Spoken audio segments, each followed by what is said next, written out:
এই যে কাচ্চি, আলহামদুলিল্লাহ এতদিন ধরে আমার খাইতে ইচ্ছা করতেছিল, আমি বুঝতেছিলাম না এত ক্রেভিংস কেন উঠছে আমার। মনটা অনেক খারাপ, এক্সাম অনেক খারাপ দিয়ে আসছি।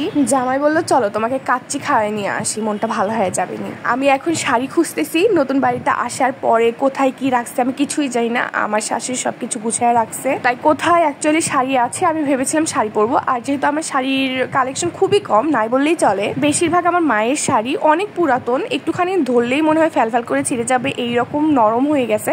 বাট আম্মুর শাড়ি তো আমার অনেক ভালো লাগে, আর এর ভিতরে কিছু কিছু আবার আমারও শাড়ি ছিল। যাই হোক ভাবছিলাম কোনটা পরবো, পরে মনে হলো সবুজ কালার শাড়িটাই পরি।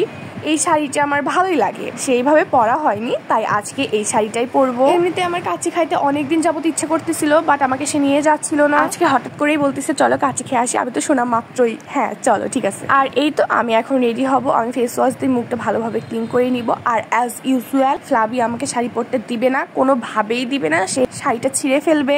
ভাই আমি এই কি জ্বালাই পড়লাম, ও কোনোভাবেই শাড়িটা ছাড়ছে না।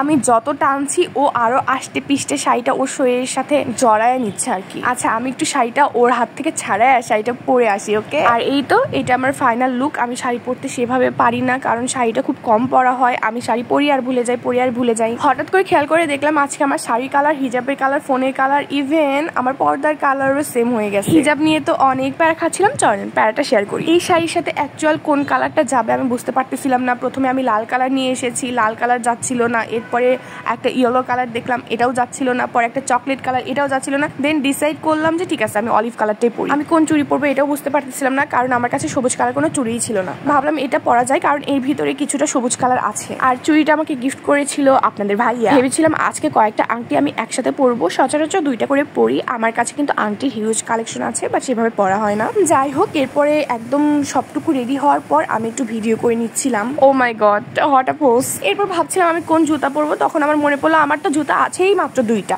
আমি যে কোনো একটা পরতে পারি। দেন ভাবলাম এটার সাথে কালোটা যাবে, তাই কালোটা পরলাম। আর এই মোড়টা এত বিচ্ছিরি,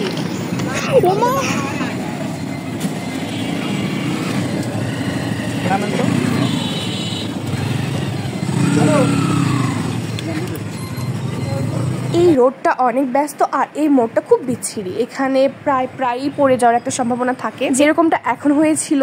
পড়ে যাইতে নিছিলাম, এরপর ও নামলো, নেমে রিক্সাতে একটু ঠেলা দিল, তারপরে ঠিকঠাক।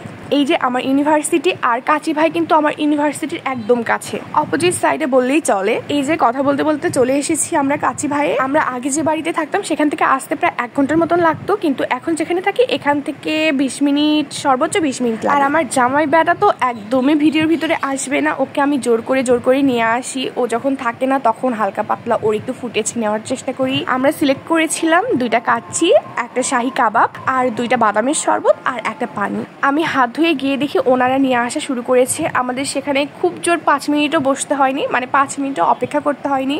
এই যে কাচ্চি, আলহামদুলিল্লাহ এতদিন ধরে আমার খাইতে ইচ্ছা করতেছিল, আমি বুঝতেছিলাম না এত ক্রেভিংস কেন উঠছে আমার। এরপর বিসমিল্লাহ বলে খাওয়া শুরু করলাম। ভাই সবার জামাই কি একরকম হয়? মানে জামাইয়ের সাথে কি জামাইয়ের কোনো রক্তের কানেকশন আছে? রক্তের কানেকশন না থাকলে জামাইদের মধ্যে এত মিল কেমনে? এখানে আমি ওকে বলেছিলাম ছবি তুলবো, যেই সে বুঝতে পেরেছে আমি ভিডিও করছি, এরপর সে আর আমাকে পাত্তা দিচ্ছিল না। এই যে আমরা এখন বিলের জন্য অপেক্ষা করছিলাম, খাওয়া দাওয়া বিল সবকিছুই শেষ আলহামদুলিল্লাহ। এখন আমরা বাড়িতে যাওয়ার উদ্দেশ্যে বের হয়ে পড়েছি। আমরা বাসা থেকে আসতে চেয়েছিলাম 9টার দিকে, বের হইতে চেয়েছিলাম 9টার দিকে, বাট বের হতে 9:30 বেজে গিয়েছিল। অনেক রাত হয়ে গেছে, খাইতে যাইতে 10টা পার হয়ে গেছে, 10টা 10:30টার মতন বাজে তখন। তাই আমরা আর কোথাও না গিয়ে ডিরেক্ট বাড়িতেই যাচ্ছি। সবাই সুস্থ থাকবেন, ভালো থাকবেন, আজ এই অবধি, আল্লাহ হাফেজ।